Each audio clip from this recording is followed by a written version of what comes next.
Jadi agama apapun kita, syariat-syariat apapun kita. Ya ayyuhalladzina amanu. Wahai orang-orang beriman. Yakni orang-orang yang percaya di hatinya bahwa dirinya hanya makhluk. Yang percaya di dalam hatinya bahwa dirinya hanyalah ciptaan. Bukan Tuhan, bukan pencipta. Maka perintahnya udkhulu fis-silmi kafah. Masuklah kalian ke dalam agama keselamatan yang sempurna dan keseluruhan. Maknanya, bila kau percaya dengan adanya aku, kata Allah, masuklah ke dalam dirimu agar kau tahu bahwa aku sebagai Tuhanmu, bahwa aku sebagai penciptamu, bahwa aku yang mengadakanmu, bahwa aku yang memeliharamu, bahwa aku yang mengasuhmu, bahwa aku yang mencukupimu, bahwa aku yang menghidupimu, bahwa aku yang mengasih sayangimu. Masuklah ke dalam dirimu supaya dirimu selamat. Alhamdulillahirabbil alamin. Jadi itulah agama yang menyelamatkan diri manusia dari perbudakan-perbudakan iblis dan setan. Kita wajib perang. Perang dengan siapa? Ya perang dengan diri kita sendiri. Alhamdulillahirabbil alamin. Jadi diabadikan di dalam Al-Quran pun setan bukan goib. Tapi setan nyata. Apa suratnya? Apa dalilnya? Apa ayatnya? Inna syaitana lakum aduwwum mubin. Sesungguhnya syaitan itu adalah musuh yang nyata bagimu. Coba cek hati kita sendiri-sendiri. Siapa yang paling nyata, yang paling wujud, yang paling ada, yang paling hidup, yang paling berkuasa di dalam hati kita? Siapa? Allah kah atau diri kita? Bila yang wujud, yang nyata, yang hidup, yang berkuasa di dalam hati kita masih diri manusia kita, itulah setannya, bro. Jadi siapakah setan itu? Ya diri kita sendiri. Inilah setannya selama ini yang selalu menghalang-halangi wujudullah. Yang selalu menghalang-halangi uripe Allah. Yang selalu menghalang-halangi kuasa Allah. Jadi sebuah singgahsana Allah, semua sifat-sifatnya Allah sudah dipakai oleh hawa nafsu kita selama ini. Sudah diakui oleh hawa nafsu kita selama ini. Sehingga diri kita sok merasa menjadi Tuhan di dalam hati kita daripada menjadi hamba. Jadi diri kita selama ini sok menjadi sang pencipta di dalam hati kita daripada menjadi yang dicipta. Jadi diri kita sok merasa menjadi sang khalid di dalam hati kita daripada menjadi makhluk. Alhamdulillahirabbil alamin. Itulah kenyataan-kenyataan di dalam hati kita. Maka untuk berperang melawan kaum jahiliyah, berperang melawan diri kita sendiri yang selalu jahil dan jahil kepada Tuhannya ini, maka kita tidak bisa perang sendiri, tanpa mendatangkan Rasulullah, tanpa mendatangkan Isa dan Al-Mahdi. Maknanya apa sih?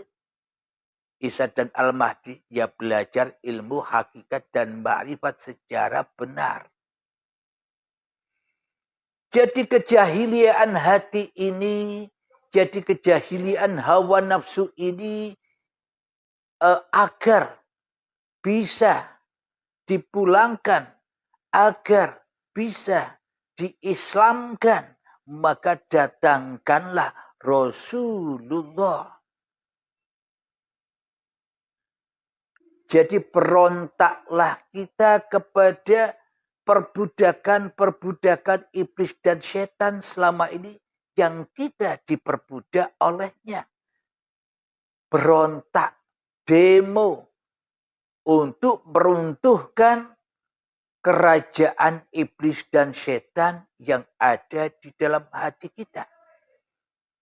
Bila kita sudah tahu musuh kita yang nyata, ya enak perangnya. Yang sulit itu adalah manusia yang tidak tahu musuhnya, bahwa dirinya adalah musuh yang nyata baginya. Sehingga manusia pada buta membuat musuh-musuh orang-orang lain. Menjadikan agama-agama lain menjadi musuhnya. Menjadikan golongan-golongan lain menjadi musuhnya. Menjadikan aliran-aliran orang lain menjadi musuhnya. Salah fokus, salah musuh. Padahal musuhnya bukan di luar dirinya, tapi musuhnya adalah dirinya sendiri. Alhamdulillahirrabbilalamin. Jadi kembali ke tema yang tadi, setan itu selalu mengumandangkan, bro, Allah itu laisa kamitslihi syai'un. Allah itu tidak seperti apa-apa. Allah tidak seperti siapa-siapa. Tidak mungkinlah Allah menciptakan apa-apa. Tidak mungkinlah Allah menciptakan siapa-siapa. Hanya Engkau yang tahu apa-apa. Hanya Engkau yang tahu siapa-siapa di dalam hatimu.